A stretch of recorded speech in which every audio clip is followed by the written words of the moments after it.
Bonjour et bienvenue sur Capsule littéraire, la chaîne où l'on explore les idées qui ont transformé notre monde.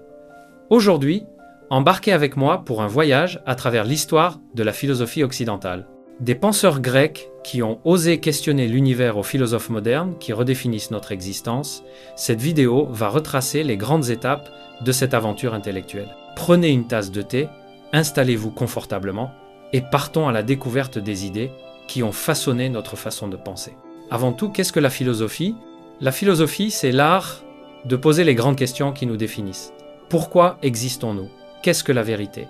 Comment vivre une vie juste ? En grec, philosophie signifie amour de la sagesse. Ce n'est pas seulement une discipline académique, mais une quête universelle pour comprendre le monde, notre place en son sein et les idées qui guident nos actions. À travers la raison, le doute et l'imagination, les philosophes des rues d'Athènes au café moderne nous invitent à réfléchir, à défier nos certitudes et à construire un sens dans un univers parfois déroutant. Maintenant parlons des origines de la philosophie. La philosophie grecque antique. Imaginez un monde où les mythes expliquent tout, des éclairs aux vagues, jusqu'à ce qu'une poignée de génies grecs décide de tout remettre en question. Tout commence dans la Grèce antique, autour du VIe siècle avant notre ère, dans les cités animées comme Milet ou Athènes. À cette époque, les mythes dominaient les explications du monde.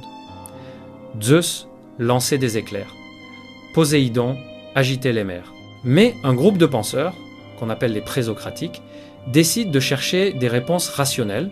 Thalès de Milet, par exemple, propose une idée audacieuse. Tout dans l'univers serait fait d'eau. C'est peu être simpliste, mais c'est une révolution. Pour la première fois, quelqu'un cherche une cause naturelle, observable, plutôt que divine. D'autres, comme Héraclite, affirment que tout est en mouvement, que l'on ne se baigne jamais deux fois dans le même fleuve. Pythagore, lui, voit dans les nombres et les mathématiques l'ordre caché du cosmos. Puis arrivent les trois géants, Socrate, Platon et Aristote. Socrate, qui n'a jamais rien écrit, marque les esprits par sa méthode socratique. Il pose des questions incisives pour pousser ses interlocuteurs à examiner leurs croyances, notamment sur la justice ou la vertu. Sa devise ? Je sais que je ne sais rien. Son élève, Platon, fonde l'Académie, une des premières écoles philosophiques. Il développe une théorie fascinante. Le monde sensible, celui qu'on voit, n'est qu'une ombre d'un monde parfait, le monde des idées. Pour Platon, une chaise n'est qu'une pâle copie de l'idée parfaite de la chaise. Cette vision inspire des siècles de débats sur la réalité et la connaissance. Aristote, l'élève de Platon, est plus pragmatique. Il observe le monde, classe les animaux, analyse la politique et l'éthique. Pour lui, une vie bonne repose sur l'équilibre, la fameuse vertu, comme juste milieu. Il invente aussi la logique formelle, un outil qui structure encore notre raisonnement aujourd'hui. Ces trois penseurs pose les fondations de la philosophie, la quête de la vérité par la raison. Le Moyen-Âge, la rencontre de la foi et de la raison, et si la raison pouvait éclairer la foi. Plongeons dans le Moyen-Âge, où la philosophie s'aventure sur le terrain du divin. Après la chute de l'Empire romain, l'Europe entre dans le Moyen-Âge, une période souvent caricaturée comme obscure, mais riche en réflexion. La philosophie se met au service de la religion, surtout du christianisme, qui domine la pensée européenne. Saint Augustin, au IVe siècle, est un pionnier. Inspiré par Platon, il explore des questions comme le libre arbitre et le problème du mal. Si Dieu est tout-puissant et bon, pourquoi le mal existe-t-il ? Augustin répond que le mal naît des choix humains, pas de Dieu. Il introduit aussi l'idée d'une intériorité profonde, où l'âme rencontre le divin. Au XIIIe siècle, Thomas d'Aquin marque un tournant. Fasciné par Aristote, récemment redécouvert grâce aux traductions arabes, il cherche à réconcilier foi et raison. Dans sa somme théologique, il propose des preuves de l'existence de Dieu basées sur la logique, comme l'argument de la cause première. Pour Thomas, la raison peut éclairer la foi et vice-versa. Mais le Moyen-Âge, c'est pas seulement la théologie. Des penseurs comme Duns Scotus ou Guillaume d'Occam posent des questions sur la liberté, la nature de Dieu et la simplicité des explications, le fameux rasoir d'Occam. Cette période montre que la philosophie peut être un pont entre le spirituel et l'intellectuel. La Renaissance et les Lumières, l'humain et la raison au centre, Oubliez le divin un instant, et si l'humain devenait le maître de son destin? Bienvenue dans l'effervescence de la Renaissance et des Lumières. La Renaissance, à partir du XIVe siècle, est une explosion d'idées. Les penseurs redécouvrent les textes grecs et romains, traduits et diffusés grâce à l'imprimerie. L'humain devient le centre de l'attention, un courant appelé humanisme.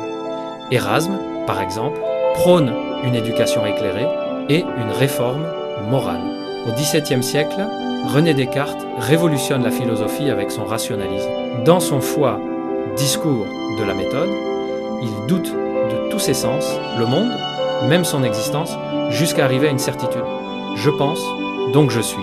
Pour Descartes, la raison est la clé pour comprendre l'univers, et il influence les sciences modernes avec sa méthode rigoureuse. Les Lumières, au XVIIIe siècle, poussent cette confiance en la raison encore plus loin. John Locke défend l'idée que l'esprit humain est une table rase. Tout ce qu'on sait vient de l'expérience. Il pose aussi les bases du libéralisme, avec ses idées sur les droits naturels, vie, liberté, propriété, qui inspireront les révolutions américaines et françaises. Emmanuel Kant, un géant des Lumières, change la donne avec sa critique de la raison pure. Il soutient que notre esprit structure la réalité. On ne connaît pas le monde en soi, mais à travers les filtres de notre perception. Sur le plan moral, Kant propose une éthique universelle. Agis de telle sorte que la maxime de ton action puisse devenir une loi universelle. Ces idées sur la liberté et la morale résonnent encore aujourd'hui. La philosophie moderne, révolution et questionnement. Quand le monde tremble sous les révolutions, la philosophie riposte avec des idées qui défient tout. Préparez-vous pour le tumulte du 19e et 20e siècle. Le 19e siècle est marqué par des bouleversements, révolution industrielle, sociale et intellectuelle.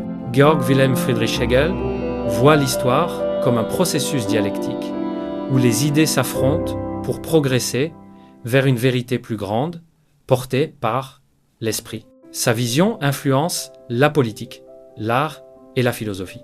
Karl Marx, inspiré par Hegel, critique le capitalisme. Dans le manifeste communiste, il analyse les inégalités sociales et prédit une révolution prolétarienne.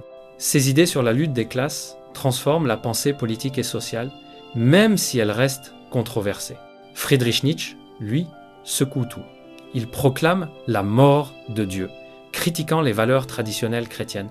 Avec son concept du surhumain, il invite à créer ses propres valeurs dans un monde sans absolu. Son style poétique et provocateur fascine autant qu'il dérange. Au XXe siècle, l'existentialisme prend le relais. Jean-Paul Sartre explore la liberté radicale de l'humain. Nous sommes condamnés à être libres, responsables de donner un sens à notre vie dans un monde absurde. Simone de Beauvoir, sa compagne, applique ses idées au féminisme, notamment dans le deuxième sexe. Aujourd'hui, la philosophie occidentale s'attaque à des questions brûlantes. L'éthique de l'intelligence artificielle, la justice climatique, les limites de la liberté d'expression. Des penseurs comme Jürgen Habermas ou Judith Butler continuent de faire évoluer les débats, prouvant que la philosophie reste bien vivante. Et voilà, nous venons de traverser plus de 2500 ans de philosophie occidentale, de Thalès qui contemplait l'univers à Milet, à Socrate qui questionnait les Athéniens dans les rues, en passant par les méditations théologiques de Thomas d'Aquin, les révolutions rationalistes de Descartes et Emmanuel Kant, jusqu'aux provocations de Nietzsche et aux réflexions existentielles de Sartre. Cette aventure intellectuelle nous rappelle une chose essentielle, la philosophie n'est pas une discipline poussiéreuse réservée aux érudits. C'est une quête vivante, universelle, qui nous pousse à nous interroger sur nous-mêmes, sur le monde et sur notre place dans tout ça. Chaque époque, chaque penseur a ajouté une pierre à cet édifice immense. Les questions qu'ils ont posées, qu'est-ce que la vérité? Comment vivre une vie bonne? Sommes-nous vraiment libres? Ne sont pas seulement des énigmes abstraites, elles résonnent dans nos choix quotidiens, dans nos débats sur l'éthique, la technologie, la justice sociale ou l'environnement. Aujourd'hui, alors que nous faisons face à des défis comme l'intelligence artificielle ou le changement climatique, la philosophie occidentale nous offre des outils pour réfléchir avec clarté et audace pour ne pas seulement subir le monde, mais pour le comprendre et le transformer. Alors, où aller à partir d'ici? Plongez dans ces idées. Prenez un livre de Platon, découvrez les méditations de Descartes ou débattez des idées de Simone de Beauvoir avec vos amis. La philosophie, c'est une conversation sans fin et vous êtes invité à y participer. Sur Capsule littéraire, on continuera à explorer ces idées avec vous, à les rendre accessibles et vivantes pour que vous puissiez non seulement comprendre le passé, mais aussi éclairer votre présent. Si cette vidéo vous a inspiré, abonnez-vous à Capsule littéraire pour ne manquer aucune de nos explorations des grandes idées qui façonnent notre monde. Partagez cette vidéo avec vos amis, vos collègues ou même ce cousin qui adore débattre à table. C'est une invitation à réfléchir ensemble et à faire vivre ces idées. Et surtout, ne ratez pas ma vidéo sur Socrate où je décortique en détail la vie de ce philosophe qui a changé la donne avec ses questions percutantes. Le lien est dans la description. Alors, cliquez pour continuer ce voyage.